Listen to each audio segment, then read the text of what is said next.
Hello, everyone.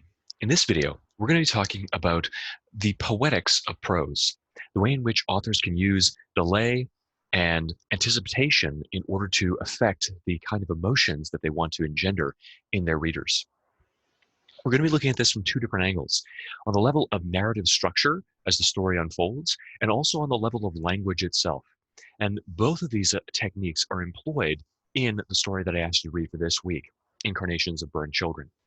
Now, in order to set context for this discussion, we're going to return to a topic with which we began this semester. We're tying things together, moving from the initial overarching conversation about the purposes of fiction all the way into this lecture, which grapples with one of the most complex and intricate elements of the composition of literary works. Some of the topics that we discussed today are going to be disturbing in their content. Some of the subject matter is going to be unsettling with respect to the story that I asked you to read for today, and examples that I'll be drawing from Nabokov's Lolita, because it is a novel that deals with pedophilia. Also, the subject itself and the topic that we're covering relative to creative writing is quite challenging. So there are a number of barriers between us and our ultimate educational goal here. Just be aware of these as we move forward. These are difficult subjects, and they're also difficult subjects with respect to the techniques and the approaches that we're adopting. I don't expect you to become masters of this area of writing. Vladimir Nabokov, one of the authors that we're discussing today, has mastered this craft, but I by no means expect you to attain the same level of facility with this kind of technique that he demonstrates. So, in terms of the lesson that we're going to have today, we're going to discuss four things. First, we'll have a brief overview about the purposes of fiction, and then we'll tie that into the emotional effects of structured delay and progressive revelation on the level of narrative. We'll look at an example of delay within language and the way in which we can use our prose style and our syntax to create particular emotional effects, drawing on Nabokov's Lolita.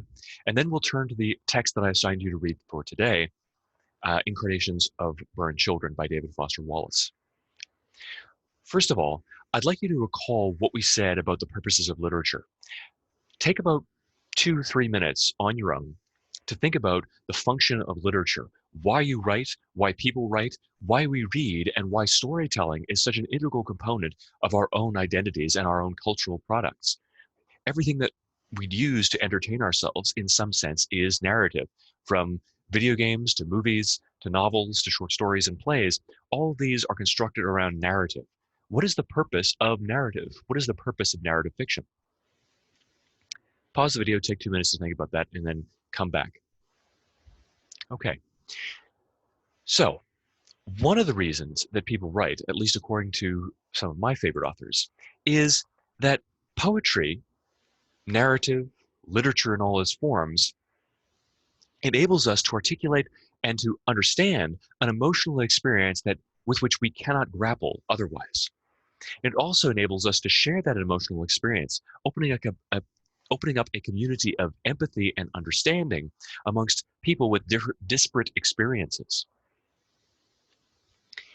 Oftentimes, authors of horror literature, Vladimir Nabokov himself, who is not an author of horror, but essentially of drama, suggest that they intend to inspire in others a particular sentiment or emotion that they have experienced in order to better understand themselves, or in order to allow other people to share in their fascination with that emotion. Now, for example, Edgar Allan Poe spoke of his unity of effect, his guiding philosophical principle that undergirded all of the horror literature that he produced. He suggested that the ultimate aim of one of his short stories, like The Cask of Amontillado, or one of his poems, like The Raven, was to articulate and to encapsulate a particular emotion, that there should be one unified effect in his work. Every single line of dialogue, every single description, every single symbol, everything, every single word is carefully chosen in order to produce in the reader one singular effect. In the case of The Raven, that might be terror. These works are designed or unified around the one cohesive impact or emotional effect that the reader is supposed to exhibit. H.P. Lovecraft said much the same thing when he said that ultimately I have two purposes behind my writing. The first is the reproduction of a mood, to capture some kind of vague sensation that I experience within my own dream life, and then to articulate it, encapsulate it, and instantiate it on the page so that others can experience it as well. But also, I have this underlying desire to escape from the mundane. I am trapped within this prosaic, dull, bleak modern existence, this humdrum world of finances, love, marriage, all these things that seem to dominate much of our concerns within the real world. And nothing could be more anathema to me. I despise all of it. I wish to escape from it, and literature gives me this opportunity to delve into realms of imaginative fantasy. That sentiment, in a very different context, is also exhibited by Vladimir Nabokov when he says that for me, a work of fiction exists only insofar as it affords me what I shall bluntly call aesthetic bliss. That is a sense of being somehow, somewhere connected with other kinds of states of being, where art, curiosity, tenderness, kindness, and ecstasy is the norm. So, transportation beyond the mundane realities of actual existence may be the objective of authors like Lovecraft and Nabokov, even though they explore it and express that desire in different ways. They have different objects of that obsessive need to escape from the norm. Now, if art possibly has this objective of articulating and encapsulating a particular emotional experience, that experience can either be parallel to the character's experience or perpendicular to it. In the sense that in a movie like Alien, the characters experience horror as they are their bodies are twisted and warped. They are being torn apart by this hideous monstrosity that is escaped on board their vessel, that co-opts their own bodies and uses them as vectors for its reproduction. If you haven't seen Alien or Aliens, you should. They're amongst the greats of horror and action from the 1980s. But the point is that when you read a work of horror or watch a horror film, oftentimes we experience an artistic equivalent of the emotions that are embodied in the characters, that the characters reflect. Their experience becomes a window, a guide into the way in which we should experience the film itself. They experience terror, and we experience terror in the same way, although it's of a categorically or ontologically different sort, because our terror is not inspired by something real. We have the opportunity to enjoy playing pretend, in essence. We engage in or experience a form of art horror that is signaled to us and whose nature is signaled to us by the characters within the fiction and their experiences. So there's a direct parallel. The characters experience something, and we experience the artistic equivalent of it, or the fictionalized, almost role play of that experience that is translated to us. So when we see them breaking down into tears, or sweating in terror, or shivering, so too do we if we're affected by that story. Now, there's also a kind of perpendicular function of the emotions experienced by characters and ours. Think about, let's say, Lord of the Rings, or another action adventure movie that you enjoy. We become excited by the experience of the characters, the action that's displayed on screen. Yet the characters themselves are having a fundamentally different experience. They're actually perpendicular to ours. Rather than running parallel with ours, they're running at opposite ends or opposite angles. When we see Gimli the dwarf and the hobbits and the like all engaged in battle with goblins and the cave troll, we feel a sense of excitement. Our blood starts to pump. Yes, there's some tension and anxiety, but the characters inside the fictional work are not experiencing necessarily enjoyment in the same way that we are. They're experiencing terror. They're grappling for their lives. Their emotional experiences and their reactions don't give us a window into the way in which, or a signal as to the way in which we should respond.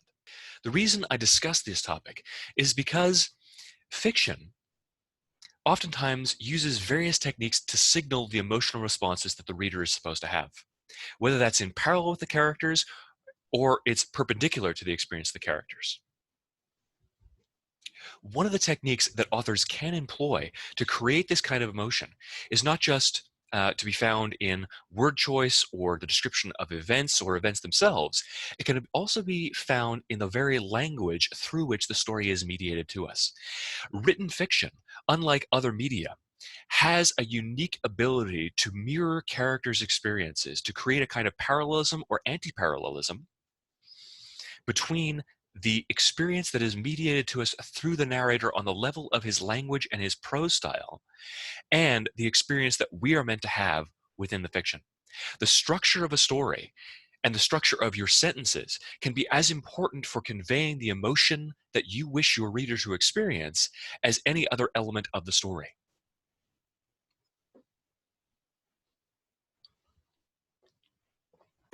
In this sense, the author is using the unique aspects of written fiction to affect a particular response.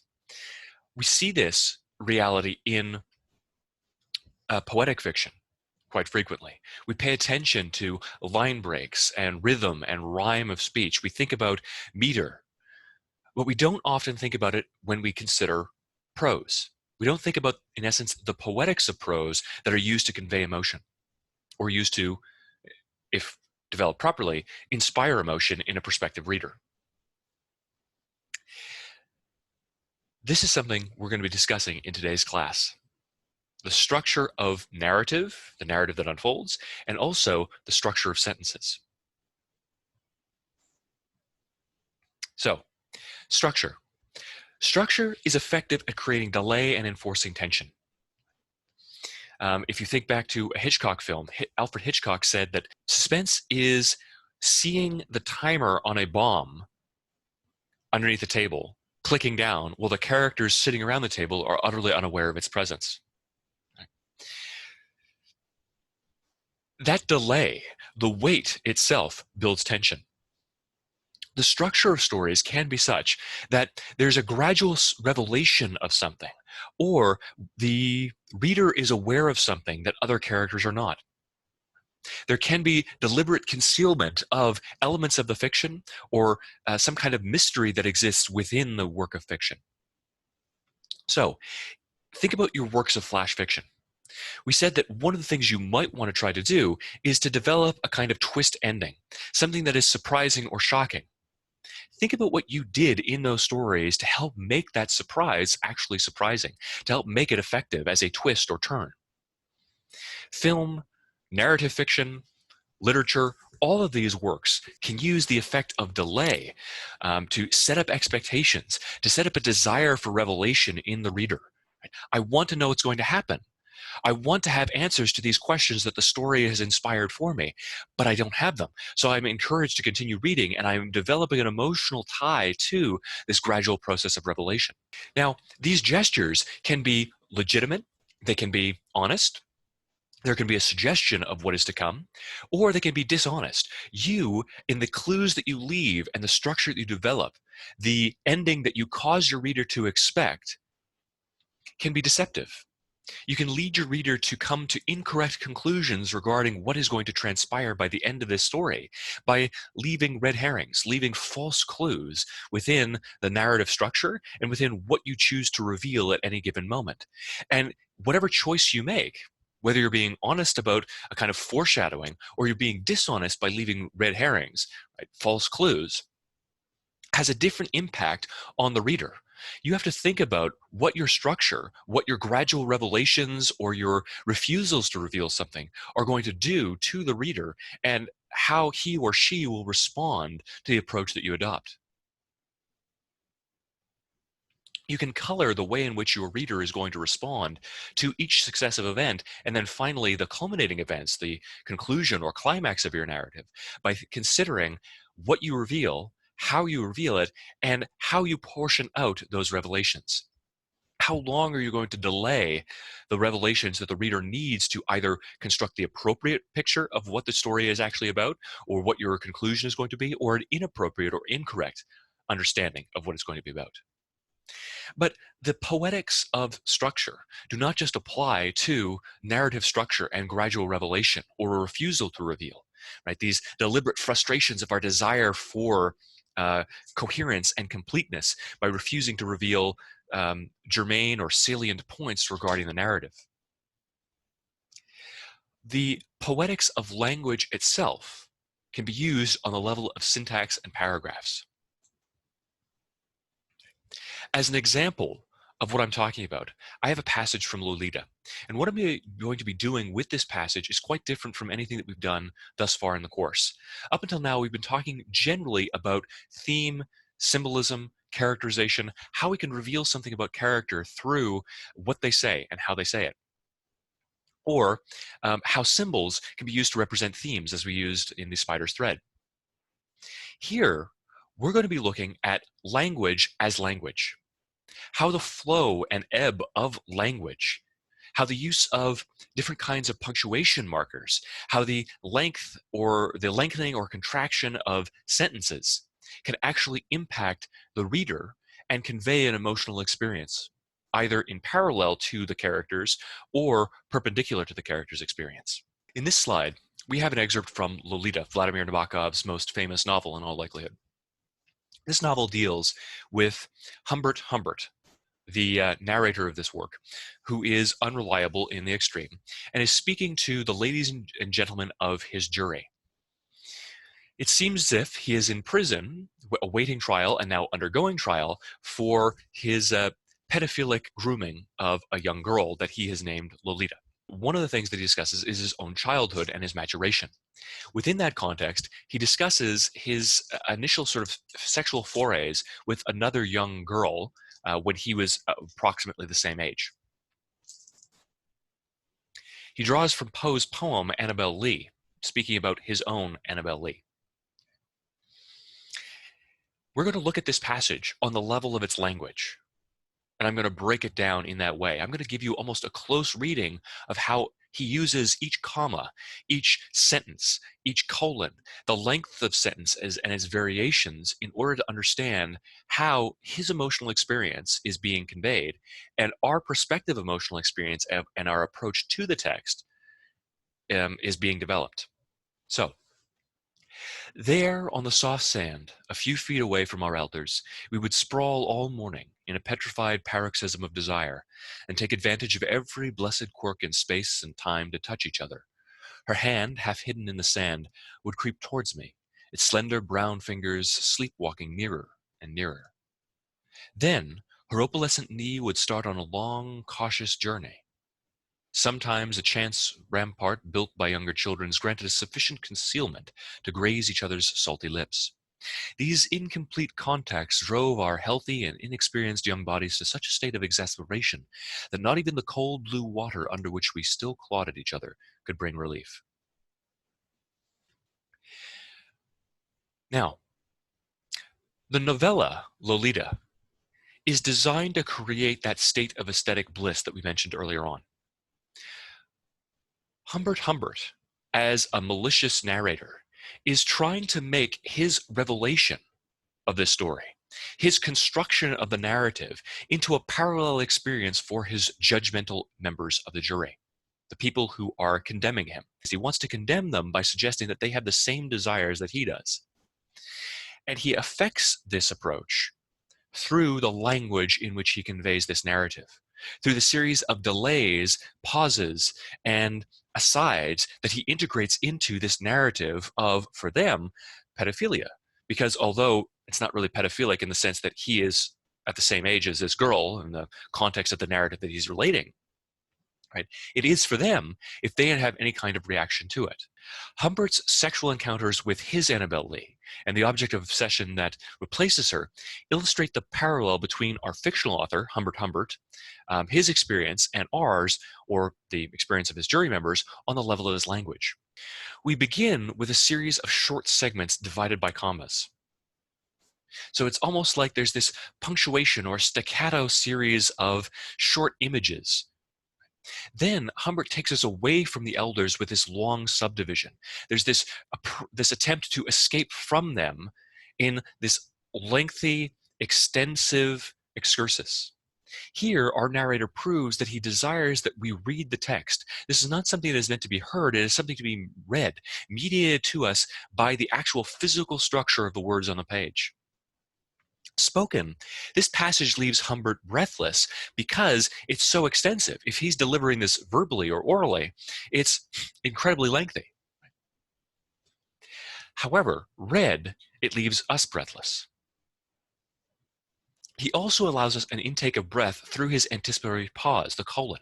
It is not a comfort or a kindness, it's a kind of aching delay, a delay of culmination, a delay of realization, something that's holding us off from the answer to our questions as to what is happening in this moment. Her hand moves, and then as it does, we have forward movement again, seductive in its repetition of it, the hand growing nearer and nearer, enforcing a kind of hypnotic cadence and rhythm. We stop once again for the 3 beats of a semicolon rather than 2 of a comma. So Humbert and Nabokov are enforcing a longer pause using the semicolon. He's keeping us waiting, connected to these 2 ideas, or keeping a connection between the 2 ideas, because it's not a period. There's not something final. There's not a 4-beat pause. There's a 3-beat pause that ties the 2 ideas together, but still gives us that sense of anticipation. Our anticipation builds as we wait for the hand that slowly works its way towards us. The opalescent knee moves only for us to suffer under another poetic delay with yet another semicolon.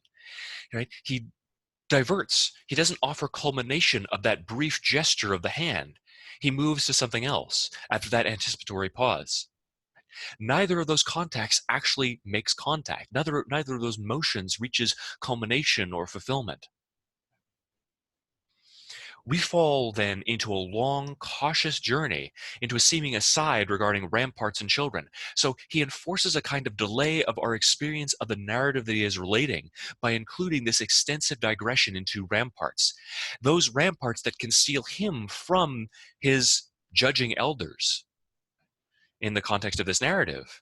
Also conceal from us what has transpired with those brief gestures, those motions of the knee and the hand. And we fall into this long and cautious journey. We slow and pause only to build and return to the point of climactic connection. But Humbert frustrates us again with another semicolon, cutting us off at that very point and enforcing another pause. Then he closes with a revelation. Incomplete contacts drives the young Humbert to a state of exasperation and surely frustration. As it was with him, those contacts never culminated, so too is it with us, because those contacts of the knee and the hand are never resolved. Each of these rhythmic pauses in the revelation of information in the conveyance of the narrative prevents and puts off culmination. It puts off climax. This passage is one single sentence made by frustrations on the linguistic level of rhythm and by pauses that are just short of stops. He never allows us to escape.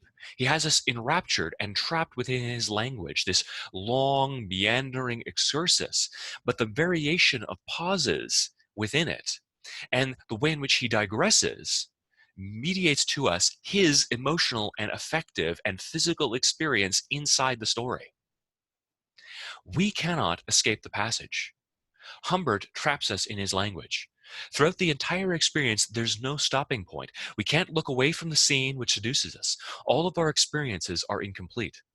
Humbert's erotic contacts do not reach the point of culmination, and he forces us to suffer through the same kind of torment with this series of revelations and a failure to culminate, a failure to resolve, a failure to conclude the sentence, just as he fails to finish. We're his juries and we're his subjects at the same time because he forces us to suffer from his desires and their failures.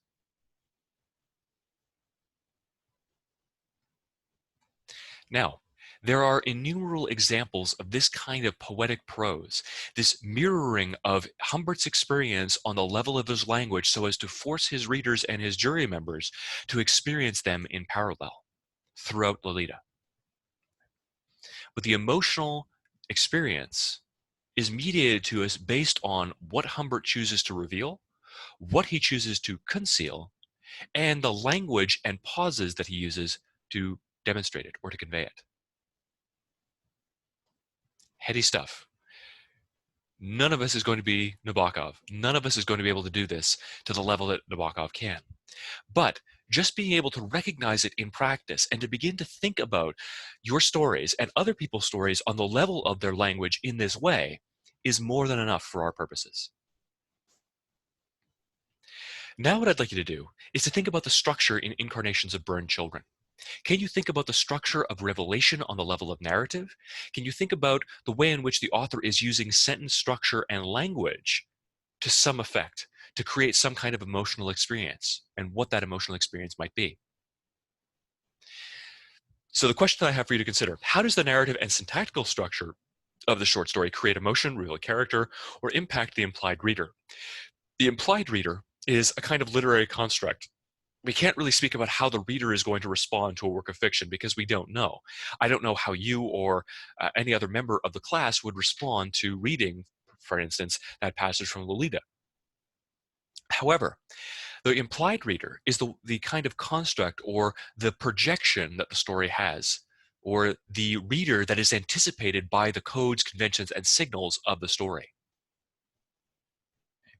Nabokov and Humbert, the kind of fictional author of the work that we're reading in Lolita, anticipates that his audience is going to be, at least in some sense, learned, that they would be able to recognize the various different allusions and references that he makes in the story.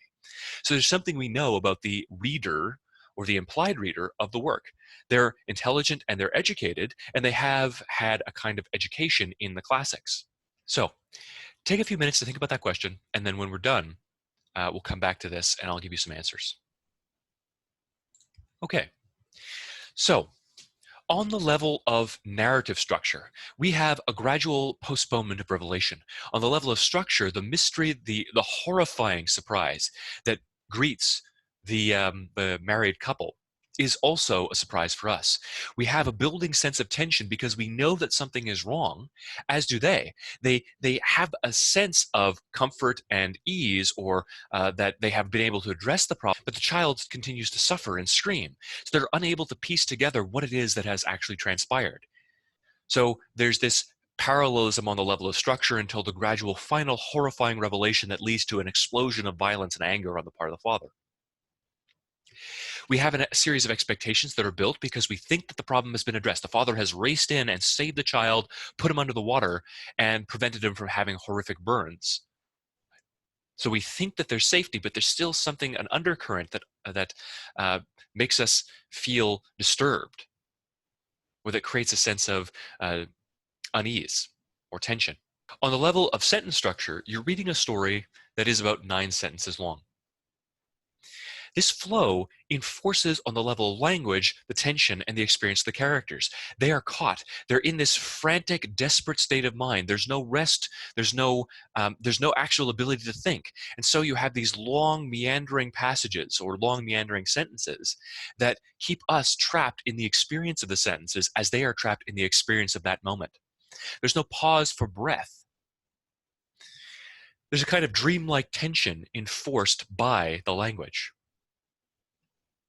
Now, the language and the sentences begin to decohere over the course of the narrative. You may notice that after that one short sentence, if you've never wept and want to have a child, the rest of the narrative becomes incredibly poetic.